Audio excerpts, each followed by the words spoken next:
भगवान बुद्ध आए थे इस हिंदुस्तान में, और कैसे जबरदस्त लड़ाकू आदमी, योद्धा आदमी। उन्होंने हर एक को चैलेंज दिया। उस जमाने में वैदिक की हिंसा न भवति का नारा लगाया जा रहा था, और यज्ञों में जानवर काट काट के हवन किए जा रहे थे उस जमाने में, जिस जमाने में बुद्ध हुए। बुद्ध भगवान ने कहा, अरे भले आदमी ये क्या करते हो? उन्होंने कहा, साहब ये तो यज्ञ उसके बिना नहीं हो सकता, बलि के बिना नहीं हो सकता। तो ऐसा यज्ञ करने से क्या फायदा आपका कि जिसमें बलि देनी पड़ती है? तुमको इतनी ज्ञान नहीं है, तुम्हारा इतना ईमान नहीं है कि यज्ञ में तुम जानवर काटते हो?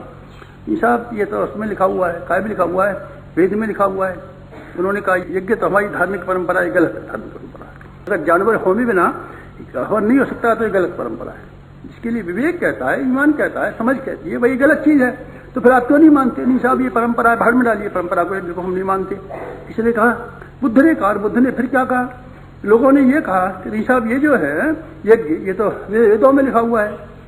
बुद्ध तो बेचारे पढ़े नहीं थे, संस्कृत वेद भी नहीं जानते थे। उन्होंने कहा था ऐसे वेद को मानने की जरूरत नहीं। वेद का चैलेंज जिनको अपौरुषेय कहा जाता था, जो हिंदू धर्म का प्राण था, जिसके बारे में बुद्ध ने ये कहा ये वेद गलत है। ये तो बेचारे नहीं कह सके वेद की व्याख्या हम अलग तरीके से कर सकते हैं और आपकी व्याख्या गलत है, उनका वेद गलत है। अच्छा वेद गलत है तो वेद तो भगवान ने बनाए, भगवान ने ऐसी वेद बनाए जिसमें कि यज्ञ में हवन करना लिखा हुआ है। हाँ सब ऐसे तो हम ऐसे भगवान को नहीं मानते। कौन? बुद्ध।